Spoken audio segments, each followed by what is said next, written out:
பொதுவாக எல்லா அரசியல் கட்சிகளுக்குள்ளேயும் ஏதோ ஒரு உட்கட்சி பிரச்சனை அப்படிங்கிறது அப்பப்போ தலை தூக்கி அது நீடிச்சுக்கிட்டு இருக்கும். அந்த மாதிரி வர்ற பிரச்சனைகள் அப்படிங்கிறது பொதுவாக இந்த தேர்தல் காலங்கள் வருது, இல்லை நம்ம ஆட்சியில் இருக்கிறோம் அப்படின்னா அந்த பிரச்சனைகளை பெருசாக வளர விட மாட்டாங்க. அப்படியே உள்ளுக்குள்ளேயே போட்டு அமுக்கி வச்சுருப்பாங்க. வேறு அவங்களும் கூட நம்மளுக்கு நம்ம கட்சிக்கு எந்த பிரச்சனையும் வந்துடக்கூடாது, இந்த மாதிரி தேர்தல் காலகட்டத்திலையோ இந்த மாதிரி ஆட்சியில் இருக்கும் போதே இதெல்லாம் தேவையில்லாத பிரச்சனை அப்படிங்கிறதுனால அந்த பெருசாக யாருமே பேசிக்க மாட்டாங்க. ஆனால் ஒரு தேர்தல் நடந்து அந்த தேர்தலில் ஒரு தோல்வி அப்படின்னு வந்ததுக்கப்புறம் அந்த உள்ளுக்குள்ளே அப்படியே ஒரு நீர் பூத்த நெருப்பாக இருக்கிற அந்த பிரச்சனைகள் எல்லாம் ஒவ்வொன்றா வெடிக்க ஆரம்பிக்கும். அந்த மாதிரி தான் தற்போது திமுகவில் ஒரு பிரச்சனை அப்படிங்கிறது இப்போது வெடிச்சிருக்கு. இந்த பிரச்சனை என்னென்னா, எக்ஸாக்டாக சொல்லணுன்னா இது துரைமுருகன் அவர்கள் சார்ந்தது. அவர் தன்னுடைய பொதுச் செயலாளர் பதவியிலிருந்து விலக மாட்டேன் அப்படின்னு அந்த பிடிவாதமாக துரைமுருகன் அவர்கள் இருக்கிறது கட்சியினுடைய தலைமையான மு.க. ஸ்டாலின் அவர்களினுடைய முடிவையும் மீறி நான் பொதுச் செயலாளர் பதவியிலிருந்து விலக மாட்டேன் அப்படிங்கிற முடிவில் இருக்கிறதாக இப்போ திமுக தரப்பு வட்டார தகவல்கள் தெரிவிக்குது. இப்போ இதுல முக்கியமான விஷயம் என்னன்னா, இந்த பிரச்சனையை நம்ம எங்கிருந்து ஆரம்பிக்கணும் அப்படிங்கிறது. இதுல தேர்தல் தோல்விக்கு பிறகாக திமுக தன்னை சுய பரிசோதனை செய்து கொண்டிருக்கிறது. பொதுவாக தேர்தலுக்கு முன்பாகவே பேசப்பட்ட ஒரு விஷயம் என்னன்னா, திமுகவினுடைய அடுத்த தலைமுறை வாரிசாக இருக்கிற உதயநிதி ஸ்டாலின் அவர்களுக்கு ஏற்ற மாதிரியான ஒரு கட்டமைப்பை திமுகக்குள்ள ஏற்படுத்தணும். அப்போ உதயநிதி ஸ்டாலின் அவர்கள் இப்போ முன்னிலையில ஒரு தலைமையாக இருக்கிறார் அப்படின்னா அவரை சுற்றி இருக்கிற கட்டமைப்புகள் அவருக்கு இலகுவாக இருக்கிற, அவரோடு நெருங்கி பழகக்கூடிய, இல்லை அவருக்கு ஒரு ஈஸியா இருக்கிற மாதிரியான ஒரு சர்க்கிளா இருக்கணும். அப்படின்னா யங்ஸ்டர்ஸ் தான் அடுத்த அந்த இரண்டாம் கட்ட தலைவர்களாக இருக்கணும். அப்படி இருக்கும்போது இங்க பல ஆண்டுகளாக இப்போ ஒரு மேடையில் ரஜினிகாந்த் அவர்கள் சொன்னது போல ஒரு கிளாஸில் இருக்கிற ஒரு சீனியர் ஸ்டூடெண்ட்ஸ்லாம் நான் போகவே மாட்டேன்னு அப்படியே அதே கிளாஸில் உட்காந்துருக்கிற மாதிரின்னு சொல்லி சீனியர்கள் எல்லாம் கலாய்ச்சார். ஸோ அந்த மாதிரி இருக்கிற மூத்த தலைவர்கள் அப்படிங்கிறவங்கெல்லாம் ஓரம் கட்டப்படணும் அப்படிங்கிறது, அதை நோக்கி திமுக தலைமை இப்போ ஒரு முடிவை எடுத்திருக்கிறாங்க அப்படிங்கிறது தான் தகவல். அதாவது குறிப்பாக இந்த தேர்தல் தோல்விக்கு பிறகாக இந்த தேர்தல் தோல்விக்கு முக்கிய காரணமாக ஜென்சி பாலிடிக்ஸ் அப்படிங்கிறது தான் பிரதான காரணமாக இருக்கு. அப்படிங்கிற பொழுது கட்சிக்குள்ள நம்ம புது ரத்தத்தை பாய்ச்ச வேண்டி இருக்கு. கட்சியை அடுத்த கட்டத்துக்கு எடுத்துட்டு போகணும்னா அப்போ இந்த இடத்துல கட்சியை நிர்வகிக்கிறவங்க கூட ஒரு இளைய தலைமுறையாக இருக்கணும் அப்படிங்கிற முடிவுகள்லாம் எடுக்கிறதுனால, மோரோவர் தலைவரும் கூட அடுத்த தலைவர் உதயநிதி ஸ்டாலின் அவர்கள் தான் அப்படின்ற போதும் கூட, இன்னும் குறிப்பாக தற்போது எதிர்க்கட்சி தலைவர் உதயநிதி ஸ்டாலின் தான் அப்படின்ற போது, அப்போ கட்சியினுடைய இரண்டாம் கட்ட தலைவர்களாக அவருக்கு சார்ந்த அவருடைய ஒரு சர்க்கிளாக இருக்கிற யங்ஸ்டர்ஸ் அந்த இடங்களை பூர்த்தி செய்ய வேண்டும் அப்படின்ற இடத்துல தான் இப்போ சீனியர்களை ஓரங்கட்டணுன்ற முடிவுக்கு திமுக ஒரு ஒரு ஒரு முடிவு எடுத்திருக்கிறாங்க. ஆலோசனையில் முடிவு எட்டப்பட்டிருக்கு அப்படின்னு ஒரு தகவல். அப்போது இந்த மாதிரியான ஒரு சினாரியோவில் தான் இதனுடைய ஸ்டெப்பை துரைமுருகன் அவர்கள்கிட்ட இருந்து ஆரம்பிக்கிறாங்க.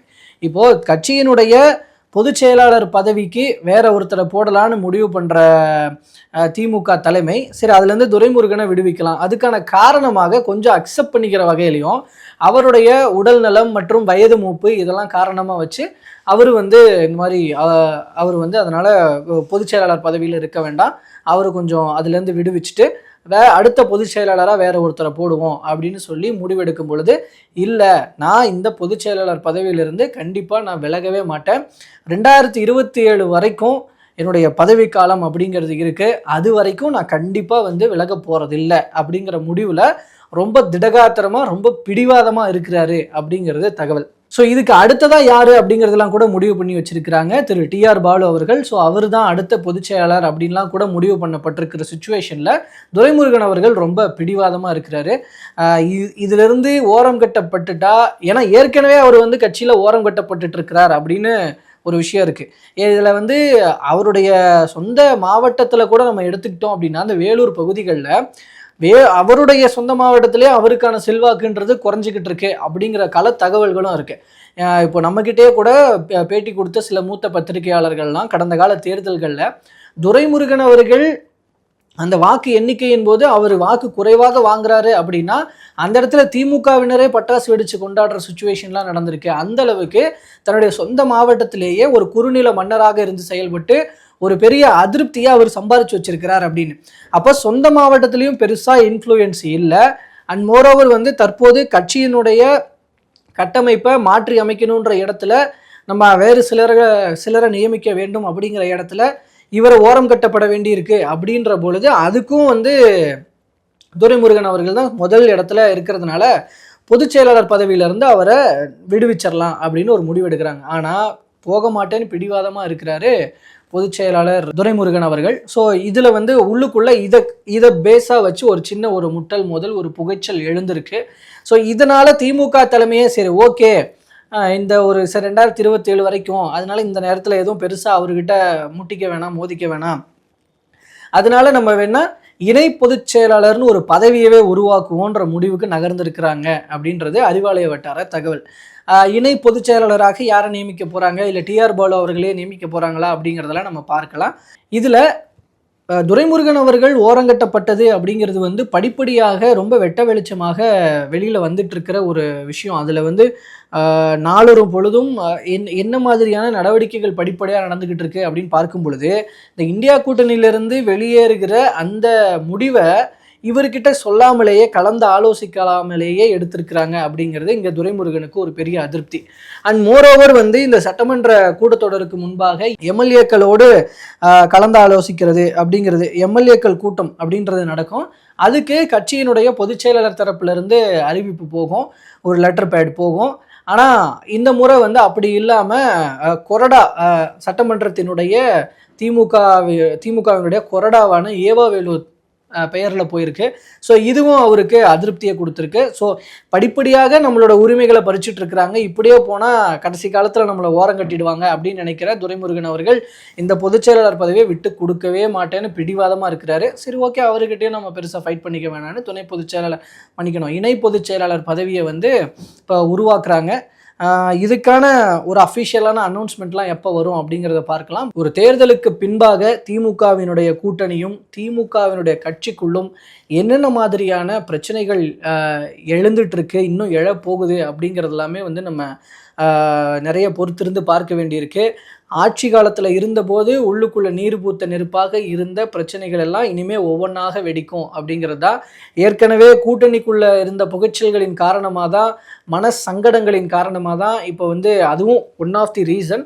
ஸோ அதுவும் கரெக்டாக இந்த இடத்துல வந்து நம்ம திமுக கிட்டேருந்து ரிலீவ் ஆகிக்கிறதுக்கான ஒரு டைம் அப்படிங்கிறத பேசிஸில் தான் வந்து ஒவ்வொருத்தராக இப்போ வெளியேறுகிற சூழல் நிலவுது. ஐயுஎம்எல் போயிட்டாங்க, இப்போ அடுத்து மதிமுக போகிறதாக தகவல். ஸோ அது வந்து ஒரு 27ஆம் தேதி வாக்கில் தெரியும். ஸோ இந்த மாதிரியான திமுக கூட்டணி கொஞ்சம் கொஞ்சமாக செதஞ்சிக்கிட்டு இருக்கும்போது திமுகக்குள்ளேயும் இந்த மாதிரியான ஒரு பிரச்சனை. அண்ட் ஸோ திமுக இந்த ஒரு நிலையிலிருந்து மீண்டு வரணும் அப்படின்னா உள்ளுக்குள்ளே நிறைய சுய பரிசோதனை செஞ்சு உள்ளுக்குள்ளே நிறைய மாற்றங்களை பண்ண வேண்டியிருக்கு. திமுக கண்டிப்பாக அதை பண்ணுவாங்க. ஆனால் அப்படி பண்ணும் பொழுது திமுகக்குள்ளே இருக்கிற சீனியர்களை கண்டிப்பாக ஓரம் கட்ட வேண்டிய சூழல் தான் எட்டப்படும். அப்படி எட்டப்படும் பொழுது ஒவ்வொரு சீனியர்களும் என்ன மாதிரியான எதிர்வினைகளை ஆற்ற போகிறாங்க, அது கட்சியை எந்த அளவுக்கு பாதிக்க போகுது, கட்சி ஒருவேளை பிளவுபடுமா, இப்படிங்கிற மாதிரியான நிறைய கேள்விகளை நம்ம முன்னாடி வைக்குது. பட் இதுக்கெல்லாம் காலம்தான் பதில் சொல்லும். பொறுத்திருந்து பார்க்கலாம் இந்த விவகாரத்தில் அடுத்து என்ன நடக்குது அப்படின்னு. நன்றி.